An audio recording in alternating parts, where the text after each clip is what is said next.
Looks like we might have to do another show. This young man who's with us is the recipient of the J. Albert Bean Libertarian Young Creative Thinkers Award. Guys, we're very excited to have Nick Fuentes with us in the house. Nick, how you been? I'm good, yeah, great to be with you. Excellent. Is the fucking air conditioning on for a reason? Let's actually make it louder. Let's make it louder in post. We are Ronald McDonald. Our allegiance is to truth and justice. N-word thinking. You are now banned from the computer. From a FEMA fridge full of cursed condiments, the only broadcast still operating under the 1983 Emergency Continuity Act. This is the Sam Hyde Show. Tonight, don't watch in the school computer lab. It's Nick Fuentes. The Sam Hyde Show. This episode is brought to you by Hale. Is that the actual brand name? The microphone cradle is by Hale? Heil. Heil what? It's just Heil. It's never just Heil. We know this. It's never just a simple Heil. Guys, welcome back to the Sam Hyde Show.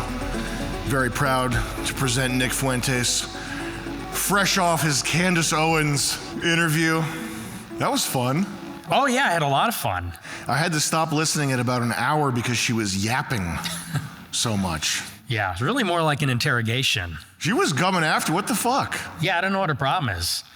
It's another narcissistic black woman, pretty typical. Come on, Candace, what's going on over there, buddy? So what's going on in the world, man? What's new with you? I mean, we got the war with Iran, we have the Epstein files. I've heard from some pretty high up sources that this might be million-dimensional chess. What do you think about that? Yeah, well, Trump has not lost cat turd yet, so I think there still might be a chance. Yeah. Oh, I think this is an epic crash out. I think it's over. This is Zognald Blumpf and the final stand. I'm afraid of what's going to happen next. I think he's going to turn the cannons on us now. You think Trump's going to go after the alt-right? I do. I think it's over. I think it's been over. The entire world is sexually blackmailed by Mossad. Do mainstream people know this? I think so. The name's Epstein, so it's kind of hard to ignore. Regular people know about Epstein. Well, it was absolutely blatant. You know, he goes to jail for sex trafficking, dies mysteriously. The cameras were turned off. Nobody was there. I actually just discovered this last week. Bill Barr was the attorney general when he killed himself.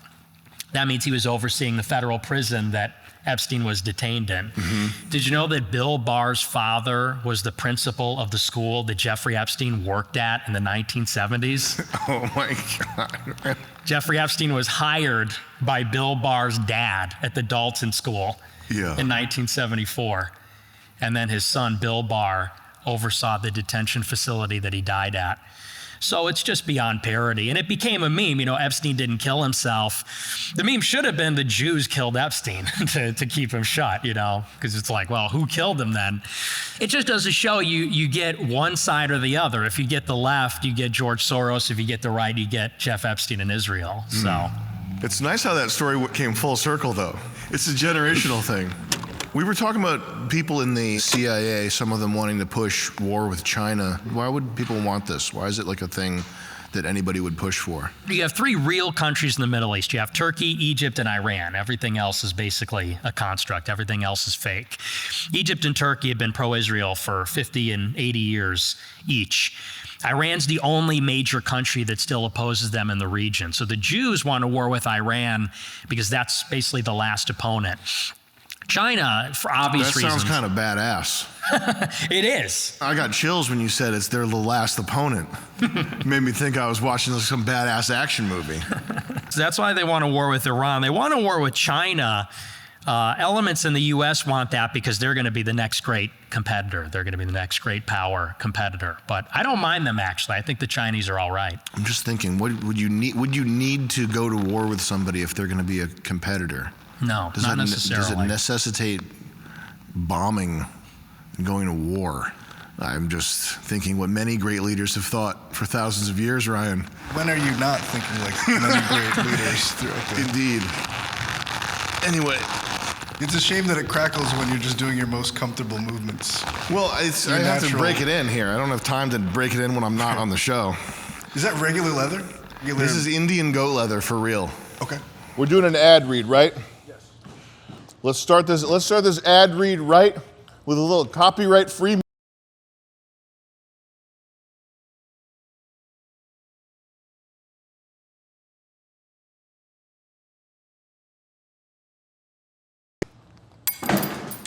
All right, let's see what guests we have to appease today. They didn't fire us? Guys, I tell everybody that I'm associated. Did they pay for the premium video package? No? Okay. Run it on the B cam there. I tell everybody I'm associated with, take as much as you can of stiff lip sucks. I mean sucks. When I want to be healthy and protect my heart, I pack my lip with 300 milligrams of caffeine! That's, in my opinion, a normal amount of caffeine that everybody needs for their daily vitamins. It's simple science. Let me show you on the whiteboard.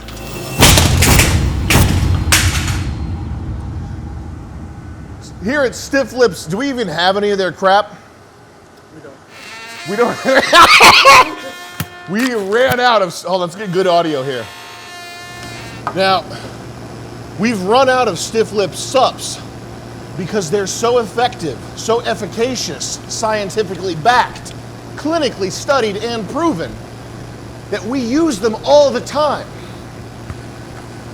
Oh my God, that's sacrilegious. And they'd put God in lowercase. This is a slight morale improvement that is trademarked. I'm not even. It's one of those things where there's no way out. There's no way to make it funny or interesting. There's no way to come out on top with this ad. Stiff lip sups. Stiff lip sups. Was the military hard? Aww. Did your friend die? Oh, no! You better get some energy! When I was over in Iraq, Mosul, I used the SIG 441. That gun, people are saying now that it's got automated discharge. That's because of improper handling techniques. I use a SIG 441 all the time. Freeze! That's my friend. I almost shot my friend at the range. So I couldn't take the edge. Couldn't take it anymore. Fireworks, 4th of July. Bang! Oh, is there a dog barking? Help! Help! Help! I'm a troop! I'm a troop! I'm a troop! I'm a troop! Stiff Lip Sups is gonna get you back on top. Your lady cheated on you? They all do! Welcome to the party, pal! Guys, promo code SAM for 10% off all orders at stifflipsups.com. I'll see you there because I'm buying it.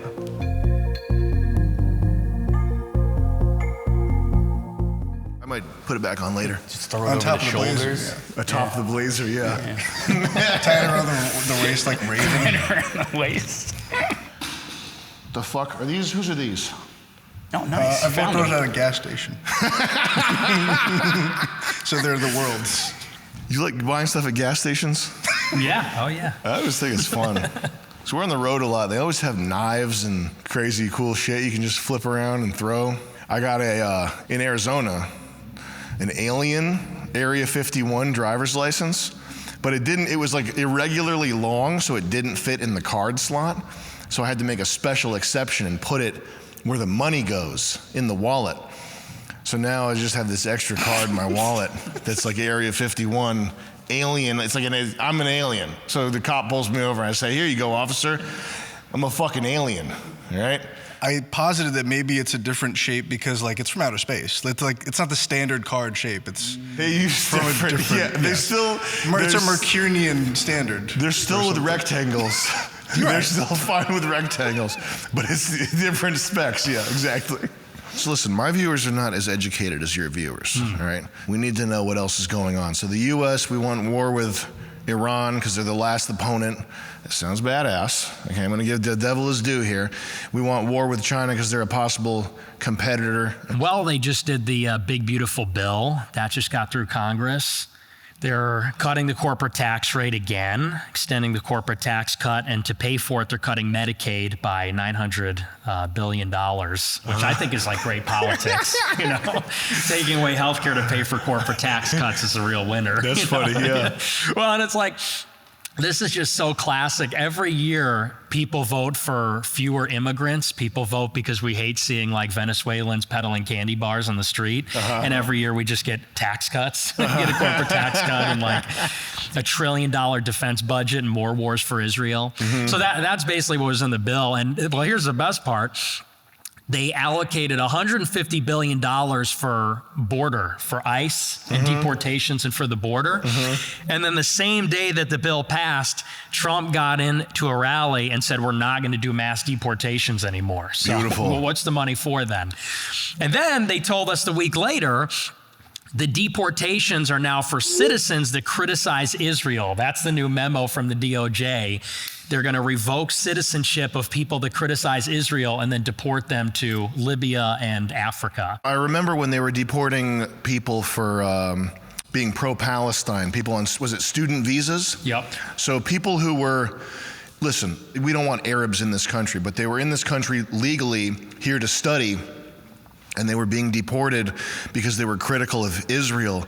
And I saw a lot of people on the right sort of cheering that, like they didn't understand why that might be a bad thing. So what, they're gonna deport who now? Citizens. They're revoking the citizenship. How does that work? What does that mean? So if you're a naturalized citizen, meaning you attain it after you're born in another country, you come here, get your citizenship, they say the top 5 priorities of the DOJ this year will be revoking naturalized citizenship from anybody that is a threat to Israel or criticizes Israel. Holy shit. That's the new move. Do you think that Rosie O'Donnell's a test run for a straight up citizen? She was born in America. She was. And Trump was saying that like it's probably like the test subject. If everybody hates Rosie, so we're gonna deport her, and then everybody's gonna be like, yeah. And then now you've opened that door to make that possible, and then we're gone. Did they deport Rosie? Not yet. He said we should look into it. He said we're going to look into it very strongly. You know, it's kind of funny because people are voting for tyranny. You know, people are voting for like mass deportations, going door to door, arresting people, going after the media. But we're just getting like Jewish tyranny. We're getting that, but like for Israel. We're like deporting people that criticize Israel, going to war for Israel, deporting people that hate Israel, shutting down Harvard because they hate Israel. And it's like, we just kind of got the wrong flavor. So it's like right idea, just directionally not pointed at the right thing here. They got to know what they're doing though, because they're attracting all that attention to this anti-Israel hate. They've got to understand that it's going to come full circle, and people are going to be like, wait a minute, maybe not liking Israel is super justified, right? Like that's going to bite them in the butt. Yeah, I don't know. I think they're just going to kill us all. You know, I mean, okay, interesting. Peter Thiel has like an enemies list of like 2 million people in Palantir. Yeah. And Palantir came in on the heels of Doge. Elon Musk brought Doge in to every department, to the IRS, the Treasury Department, education, the rest of it. And everyone that worked in Doge had also worked for Palantir. And so when Doge left, the Palantir people stayed. And what they're doing now is they're creating a master database that has your education records, health records, tax records, the Treasury Department's records, and they're going to be in one giant searchable database for this administration with a $150 billion budget for ICE that wants to take citizenship from people that criticize Israel. And that's what people voted for when they voted for Trump. What is Palantir? Can you explain what this is a little bit? Palantir is a CIA cutout. So in 2001, after 9/11, they created this it's basically artificial intelligence or an algorithm to interpret these vast amounts of data. The intelligence community takes all this massive amounts of data, emails, phone calls, text messages. Palantir interprets all of it into insights that are usable by law enforcement. And so in 2001, after 9/11, they took what was a CIA program and they just effectively privatized it to bypass the Constitution. You know, Constitution protects people's privacy, but a private company doesn't have to play by the same rules. So 2001, you're saying that the CIA was spying on people and collecting all this data, and then to get around public oversight, they sort of transferred this into a private company? Right. So Palantir is a firm that creates usable insights based on vast amounts of data. It's a private entity to circumvent the Constitution. They're founded in 2001. Until 2008, they only worked for the CIA. And the CIA actually provided startup money through their venture capital arm, In-Q-Tel. So they provided all the money for it, and they created all the products. So Peter Thiel, Alex Karp, Joe Lonsdale, they were at Langley, Virginia at the CIA headquarters making everything for the CIA as a so-called contractor. And then after that, they branched out into everything. So they identified the Capitol rioters on January 6th. They were identifying who wasn't vaccinated in 2021. What were they doing with people that weren't vaccinated? Just to identify contact tracing who had COVID and who was spreading it to everybody using Bluetooth, and then identifying then who wasn't vaccinated for the purpose of these vaccine passports. You know, in states like New York or in New York City, they wouldn't let people into restaurants if they didn't have the vaccine. So this was going to be like, they wanted to identify everybody that didn't have the card. Yeah. Using Bluetooth, you said? That's for identifying who has COVID. Interesting. Because if you got COVID and you tested positive, they would look at your phone, and your phone has Bluetooth, and they'd see all the other phones that touched it. So they can identify everybody that might have COVID. That's the contact tracing. It's basically just like what Ted Kaczynski warned about. This is the classic panopticon surveillance state. And so Palantir was founded by Peter Thiel. Peter Thiel funds all the new right projects. You know, in 2022, he was the single largest individual donor in the cycle. So he put $30 million behind J.D. Vance, Blake Masters. Why does he look greasy? Well, he's a gay man. I think that has a lot to do with it. So, there's a certain amount of grease that comes along with the lifestyle. Yeah, a lot of lubricant, a lot of lubricating. Why is it a lot all of over friction? his face when he's doing public appearances? Peter Thiel has funded Sovereign House, Passage Press, Bronze Age Pervert, Claremont Institute. And then, of course, our vice president, J.D. Vance, was his protege for his entire career. So Vance is Peter Thiel's guy on the inside. Where does Thiel come from? Was he around in 2001? He was.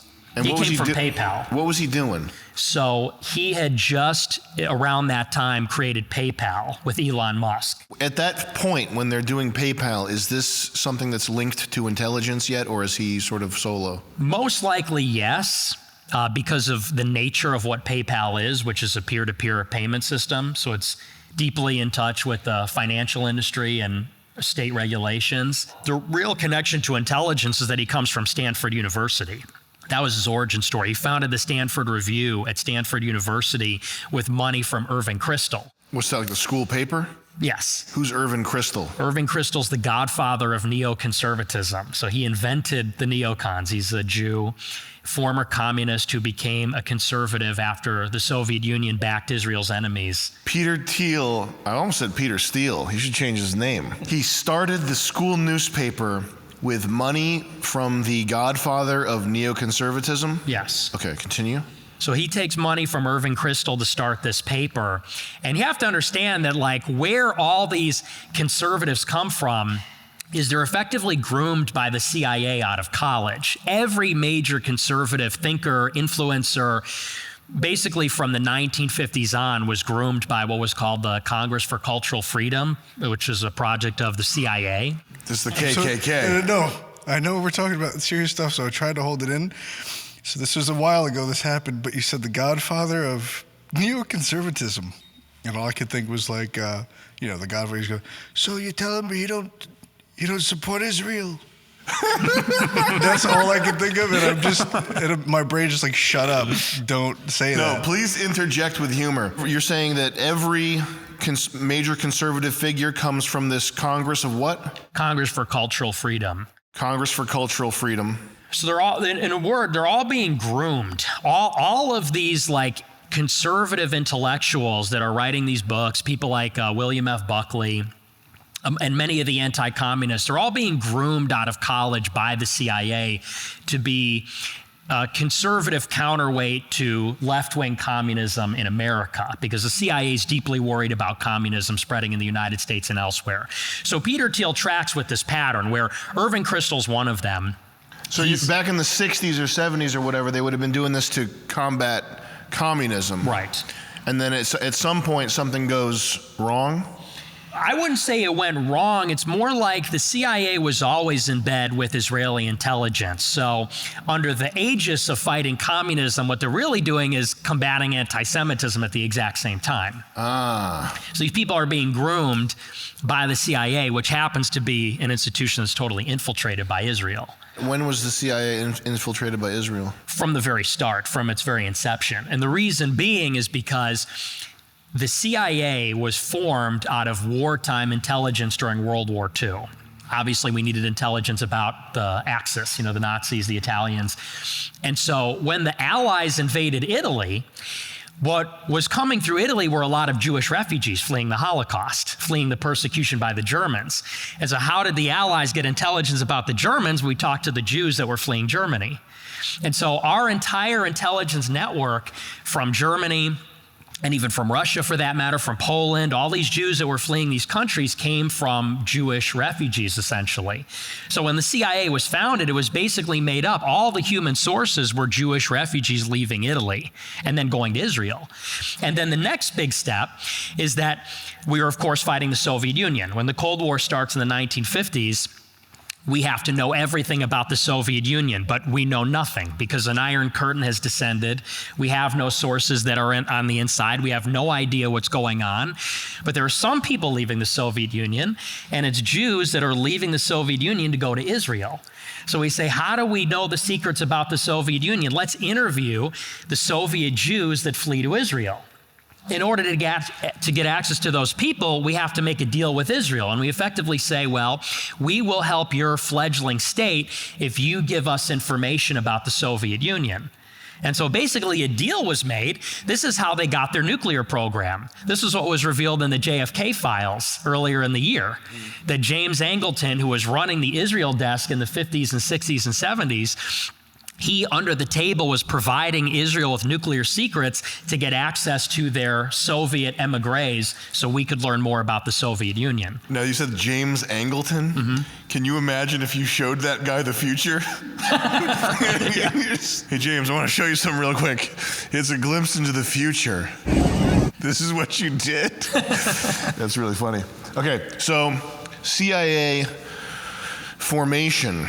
They're infiltrated from the very beginning because they wanted access to Russian emigres. The Congress for Confederate? Cultural freedom. Cultural freedom. Okay, so tell me about the CCF, we'll call it, because I forgot what it was.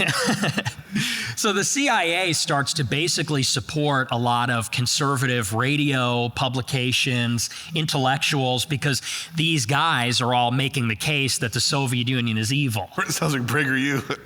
Yeah, exactly. That's what it is. Yeah, it is PragerU. It's like proto-PragerU. And so basically all of the famous anti-communist conservatives of the 50s, 60s, and 70s, maybe the most prominent being William F. Buckley, they were being funded under the table by the CIA. Their papers, radio, TV, their scholarships, they were all funded through what were called cutouts, NGOs, various projects, one of them being the Congress for Cultural Freedom.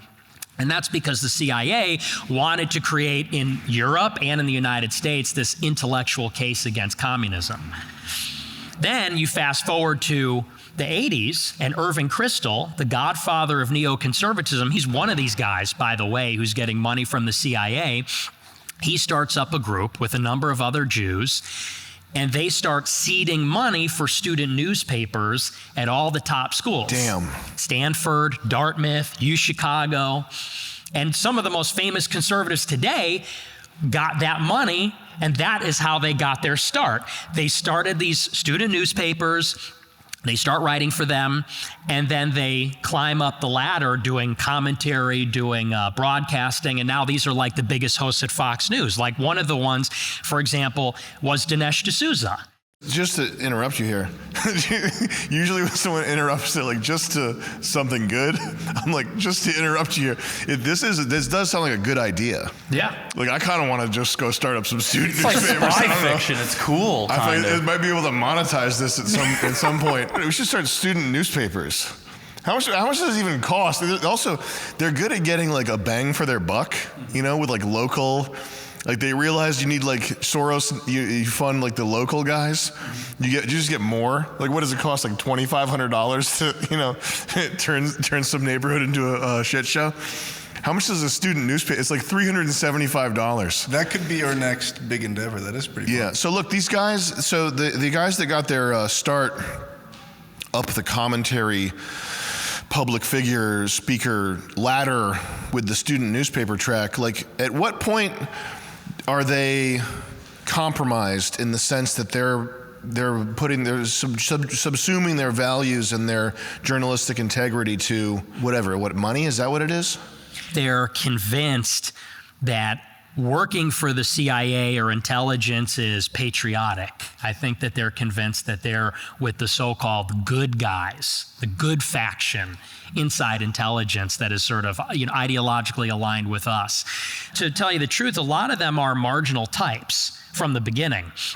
Somebody like Peter Thiel. What do you mean marginal? So he's a gay man. Yeah. Gay people are typically marginal, or a lot of them are Jewish. Jewish people are marginal also. When you say marginal, you mean not like core person type? They're like on the fringes? Absolutely. Okay, so they're like an outsider. They're more willing to accept like weird kind of ideas. Is that what you mean? Well, weird ideas, and they might be able to be compromised in some ways, specifically like gay people. There's a huge vulnerability. I mean, like there's a big reason Jeffrey Epstein trafficked in pedophilia. There's a big reason why a lot of these public figures, I don't think it's a coincidence, get outed for pedophilia.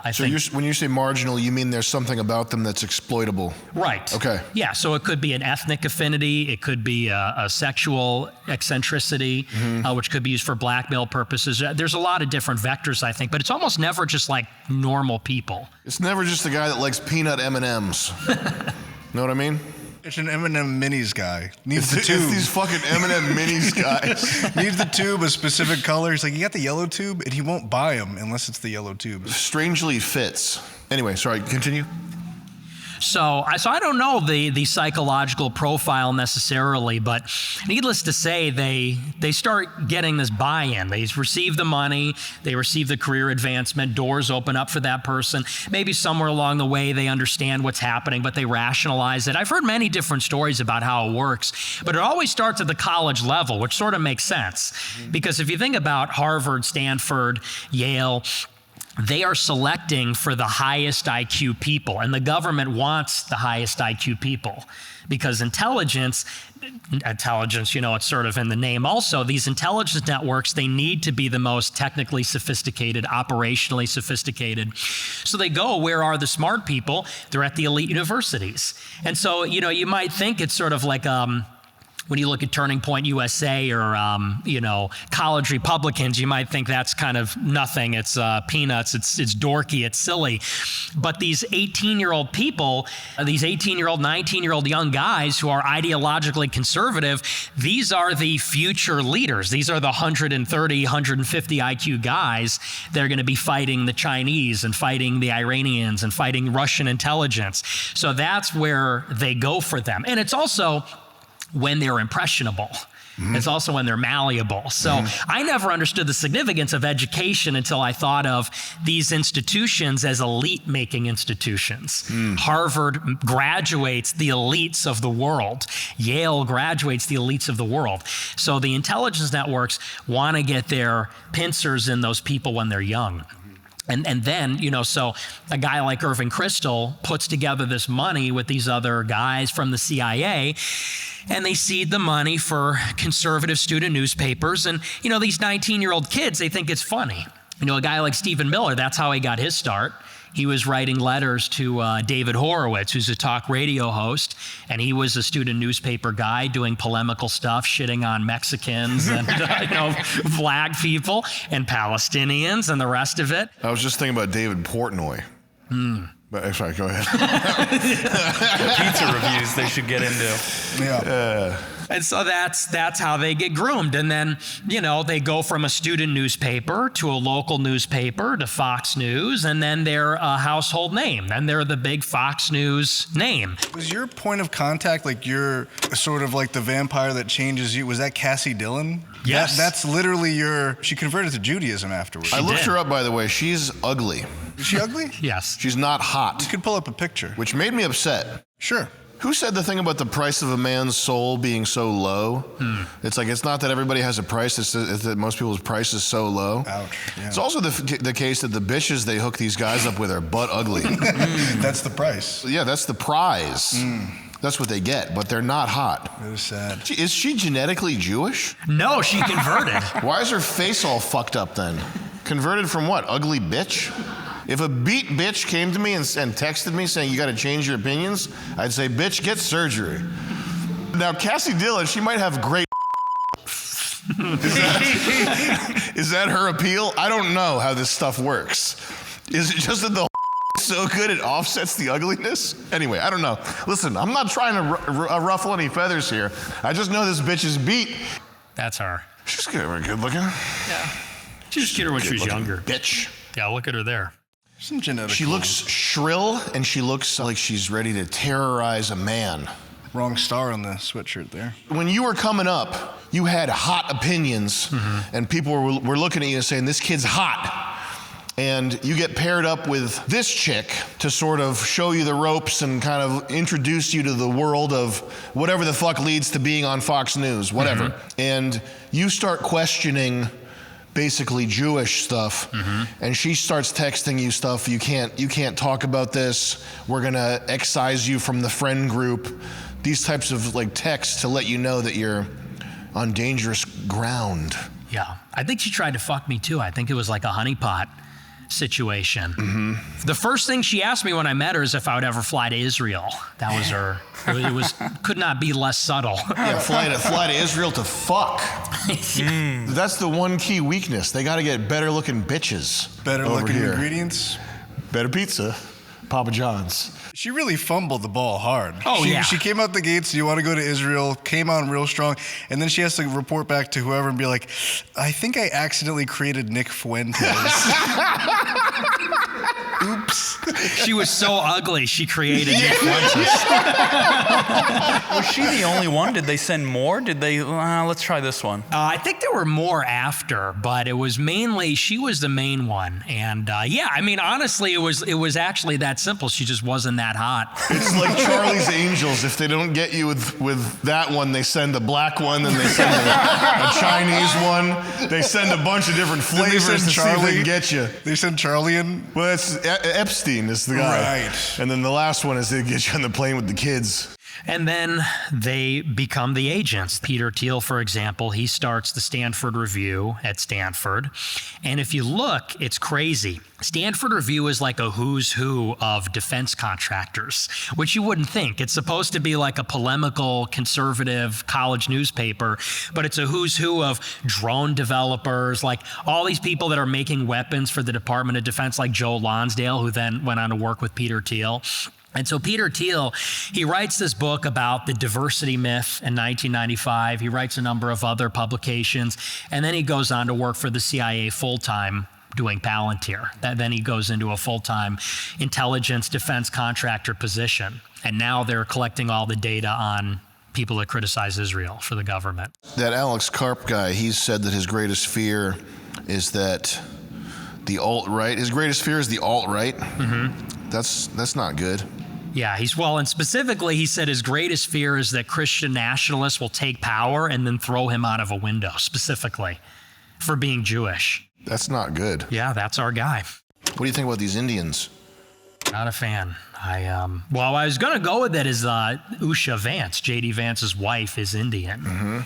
You have like half of Twitter like hates Indians, and then they're also extremely pro-Vance, and his kids are dressed like Indians in India. His first son's name is Vivek, and he went to college with Vivek. You can't write this shit. No, it's like the Bill Barr, the Epstein thing, this shit. The segue was like Thiel to Vance to Usha. and Usha. Vivek. That sounds like one of the, what's the Upanishads? It sounds like something out of one of those ancient books. It does have a sort of, And ancient that ring to it. Is frightening to me, especially that ancient Indian stuff. That's because modern Indian's frightening as is. You go back into the murky depths of time. It only gets murkier. Yeah, from the here. anglerfish of Indian existence down there somewhere. It doesn't get more clear. The waters get muddier the deeper you go. Sure do. On that one. Do you play games, Nick? I do, yeah. What do you play? I'm basic. I just play like Fortnite, and I play map games. I play Civ 5, Call of War. Civ 5, that's cool.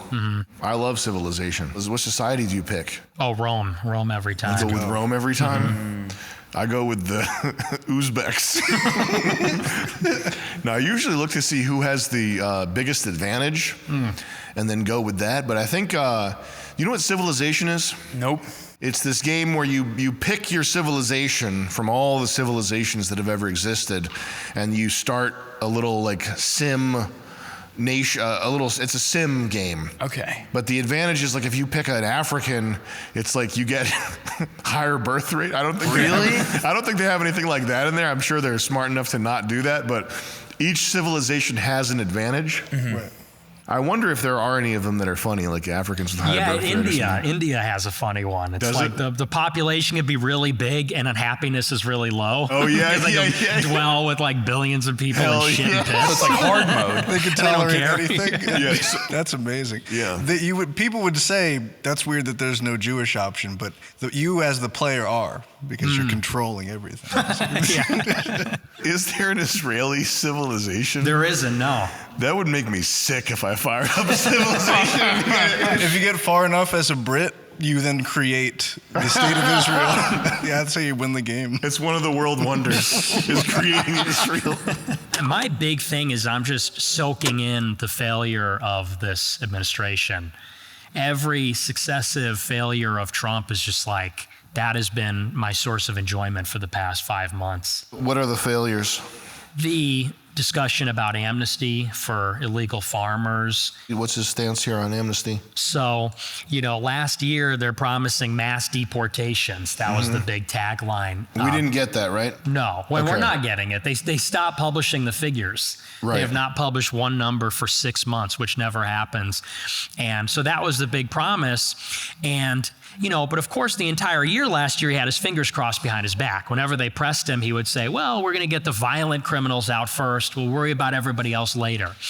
And so fast forward to now, they arrested 70,000 people, which is nothing in 5 months. And they're already saying, well, now we're going to strategically do mass deportations by not deporting anybody that works on a farm, in a restaurant, in a construction site, in a hotel, which is like all the migrant labor. They're basically throwing in the towel 5 months in. They're just leaving the listless ones that have nothing better to do than crime and rapes. Yeah. At least the other ones have I don't know, they're semi-integrated. That seems like the worst idea. It's a total joke. So people like you and me, we were part of this big wave in 2016, which Trump obviously led. He was the nucleus of it and the center of it. And I think that the energy around him started dying off realistically almost immediately after he won the election the first time. I think he's no longer funny. He got off Twitter. He's not even based anymore. I think about the things that he says. There's just not one. He's pro-Jewish.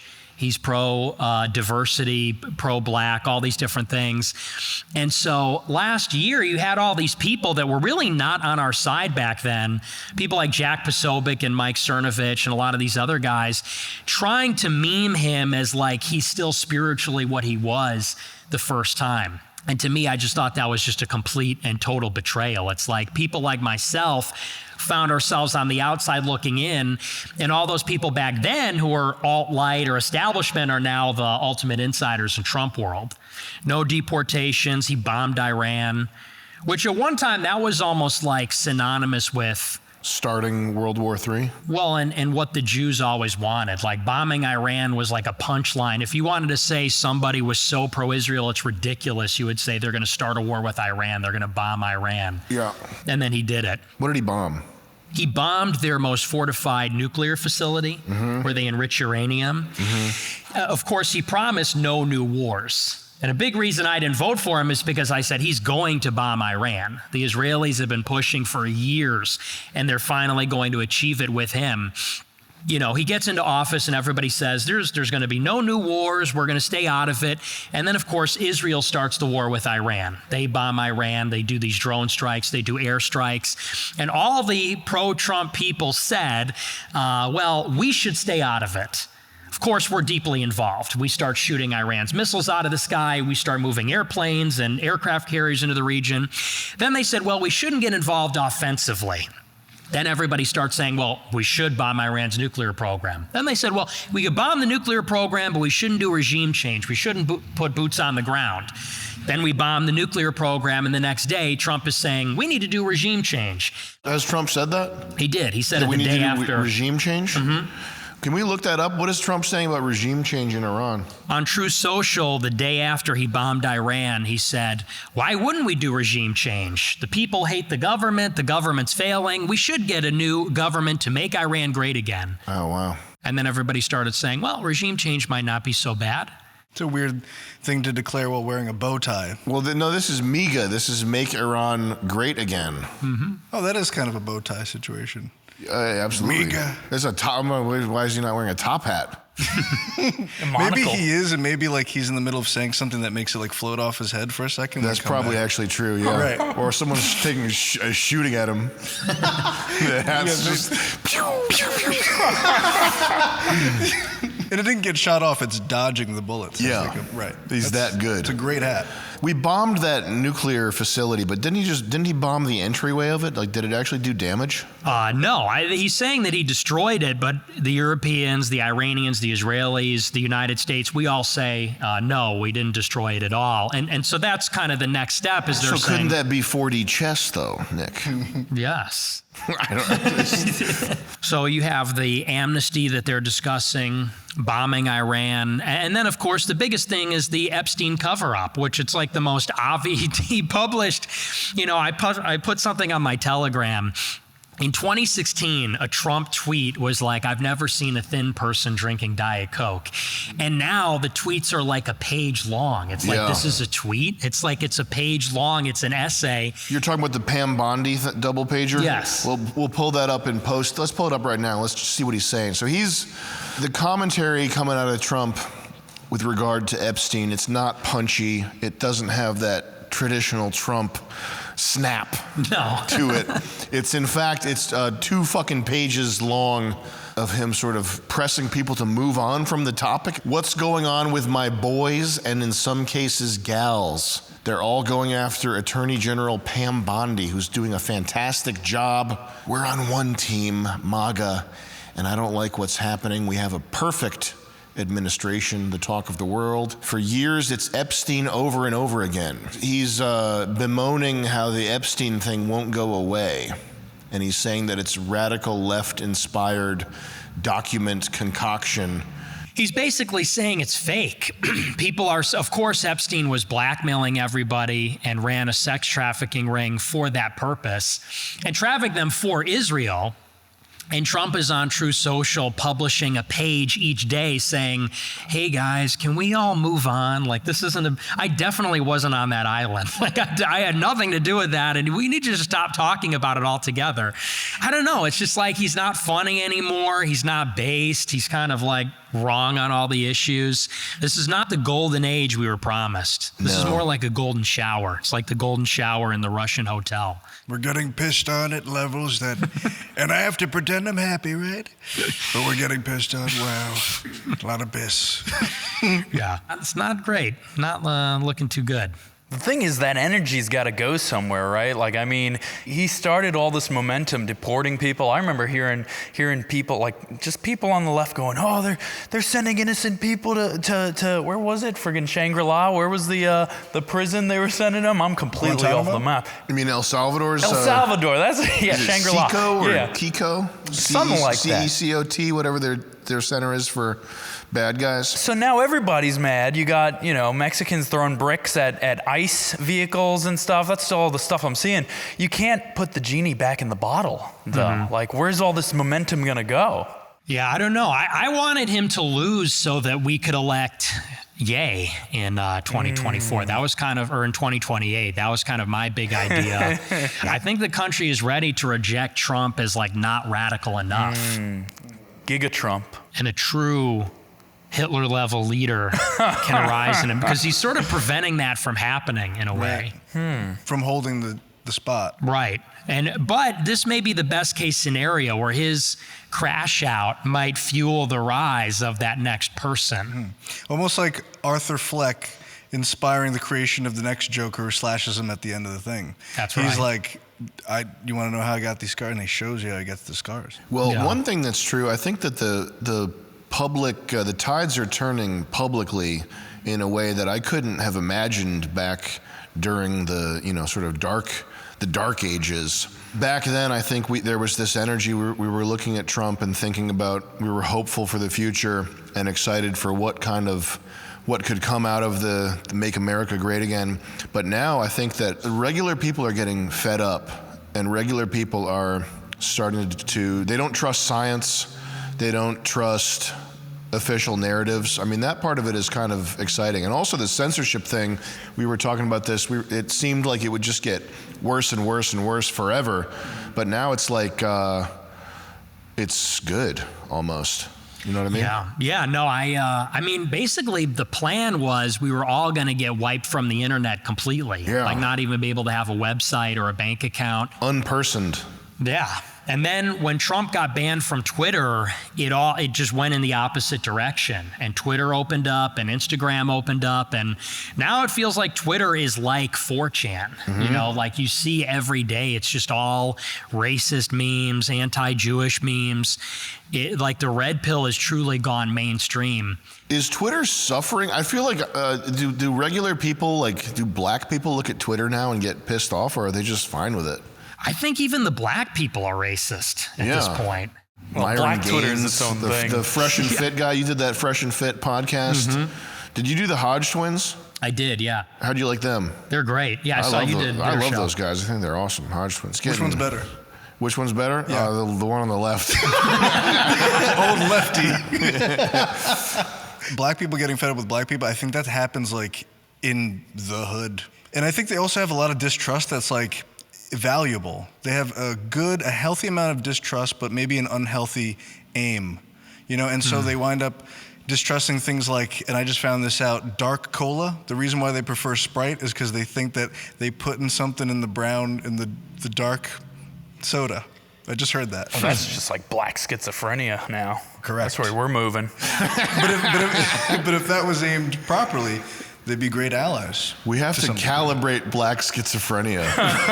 That's the next phase in true MAGA, or T-MAGA, as I call it, is calibrating black schizophrenia, weaponize autism it. Plus weaponize, We have to do our version of starting the college newspapers. We have to fund mixtapes.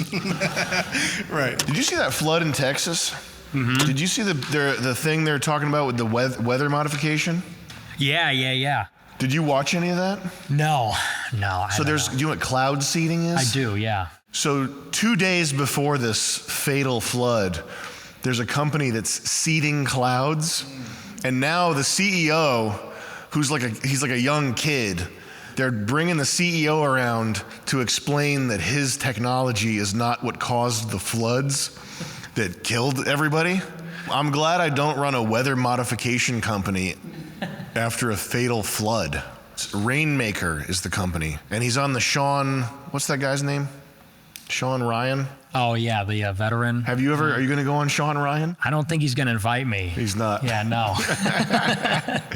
I like soldiers and troop guys they're like the most badass. They've killed thousands of people, and they've had bullets whizzing over your head.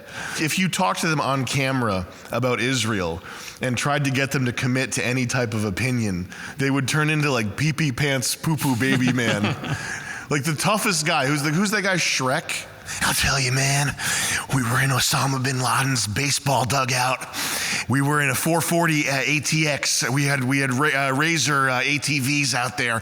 I killed everyone, and then I took their hats. Yeah.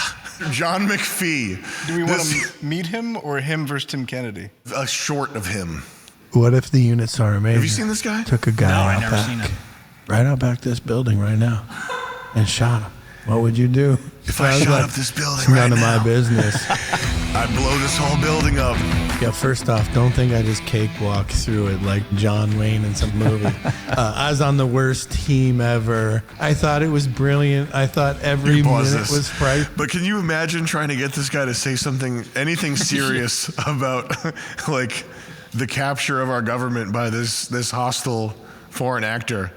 It's not going to happen. Shawn Ryan's a badass operator, but he was interviewing the guy that did the cloud seeding. Can you pull that up? Feels like a theater show so that they don't kill the guy. Here's the reasons why if you're a Texas father who lost his daughter in the flood that I caused, here's why not to kill me. Funding comes from the Texas Weather Modification, whatever group that you were talking about, correct? So note, she said geoengineering. Mm-hmm. I don't do geoengineering. I do weather modification, and that difference is really important. When I saw that, the cloud seeding thing, the last time I heard anything about that was people swearing up and down and shouting to the high heavens that it's fake. Yeah, and that exactly. if you believe in it, you're a kook. And now it's just like, it's not even acknowledged that it's a thing. Between that and the Wi-Fi watching you clip. Let's do Wi-Fi watching you. Let's see what that's all about.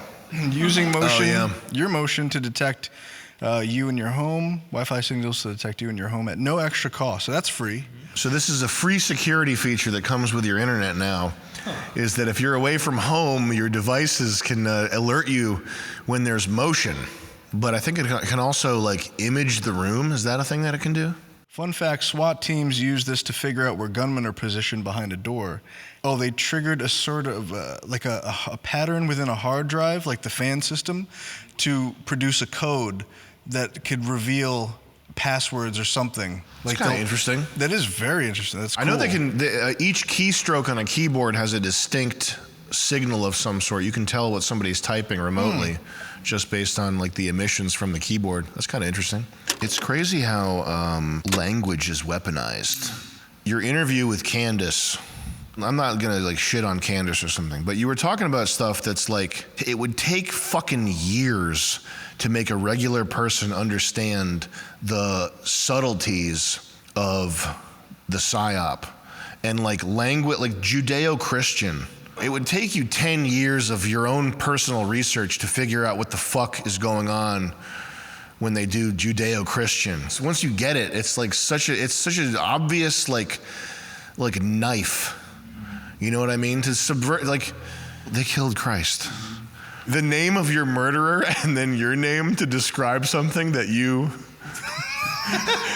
that's a system of beliefs based on you. It's like, this is your system of beliefs. First, we're going to use the name of your murderer. Yeah, it's like Judeo-Nazi. It's like a Hitler. Yeah, you sound like a Judeo-Nazi right now, man.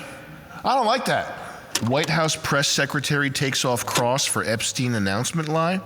Wild if true. Yeah, that was like a QAnon operation. You see that? How are the QAnon guys doing these days? I haven't checked in. I don't know how they're still going with everything that's going on, but I saw their latest theory when Trump gave a speech, I think on 4th of July.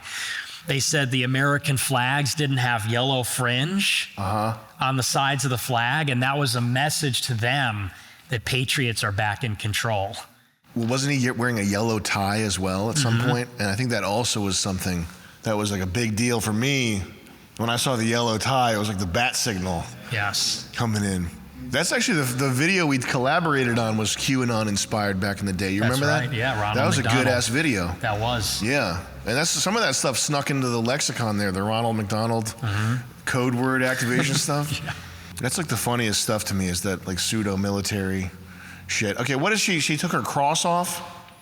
Yeah, apparently. Yeah, when she did the press conference on they're dropping the Epstein files, she wasn't wearing a cross. Every other press conference, she has a giant cross necklace, except for this one. And that's true. That really happened. Yes. Okay. Yeah, that's real. So, I mean, maybe they're right about this one. And it's almost like saying, I can't brandish the cross when I'm telling a lie. Right. Yeah. It's like a distress signal. It's like an upside down flag. Is she back to wearing it now? I think so, yeah. Is Pizzagate real? I'm a big Pizzagate truther. That's what makes this so evil, because Trump was elected, obviously Hillary Clinton was at the center of Pizzagate.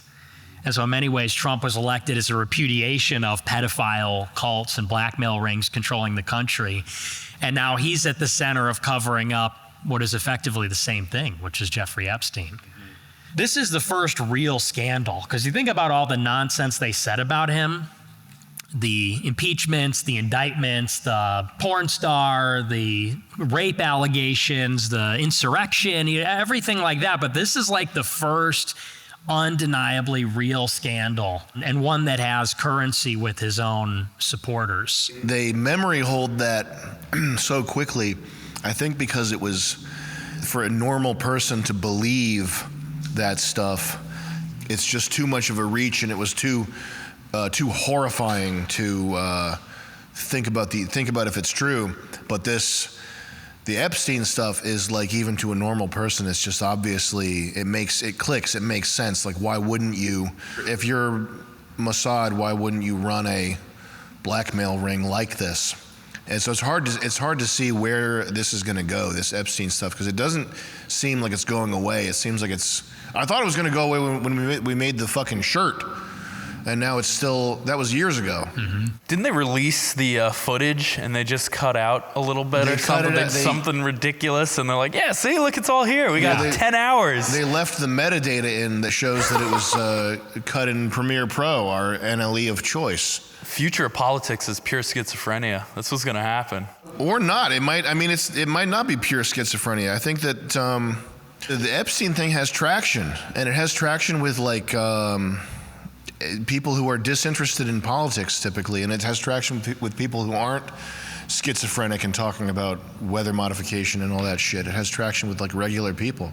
Yeah, for a lot of people, Trump was, the only reason they liked him is because they thought that he would unveil this sort of cabal and Illuminati thing. The deep and they thought state. That they finally had a voice. That's the whole fucking point of his presidency, is to take out the deep state. Yeah, we finally have a wrench in the machine and whatever, and then it's just machine. That was the appeal, is like, here's this guy from the outside who's going to go on the inside and turn everything upside down and blow everything up. And burying Epstein is just total opposite of that. It's like he's actually covering for them and actually recapitulating it with the people that were the angriest about it. They released those binders, the Epstein Files Phase 1. Mm-hmm. We were looking into that. What happened to the people holding those binders? Who was that? Was it Cernovich? It was Cernovich, Jack Posobiec, Scott Pressler, DC Drano. What are those guys saying now? Like, what are they up to now? They're all defending the president. They're all saying it's Pam Bondi's fault, it's the Attorney General's fault. It doesn't get darker than this. I mean, it's a pedophile sex blackmail island that like the royal family was involved in, and it works for Israel. And Trump put out a memo saying, no, it's over. There's no clients. There's no black book. It's over. So I don't know how he gets past this one. I think this is going to haunt him. It's his first legitimate scandal. And what's terrifying is he's actually striking back at his own voters. He basically said in the most recent post today, he said, you know, what more could you ask for? Stop bothering me about this. Yeah. And it's kind of scary to think, you know, this is the first time that his base has turned on him since the entire thing started 10 years ago. I don't know what this looks like. Please, for the love of God, help me personally. Help me. Go to mde.tv, make a free account. Come on already with this. I need you to make a free account. Come on! We'll be right back. We're here with Nick Fuentes. Whatever brand is sponsoring us approves of violence. The Sam Hyde Show. This mind-controlled computer is the latest installment of tech from UltraMind, with several key features including one-handed design for easy use, biofeedback for optimal physiological function, Relax Plus to allow a calm and focused mind for the user, a selection of fun interactive games, Guide to the Future for visualizing distant yet achievable goals, and after a tense day, some much needed muscular relaxation. UltraMind AD mind control device is now available for a limited time price of just £429.99. Unexpected side effects of UltraMind mind control device include but are not limited to acid reflux, technology-induced depression, dissociation, paralysation, electrical paranoia, complete mind-body separation, sudden divorce of spouse,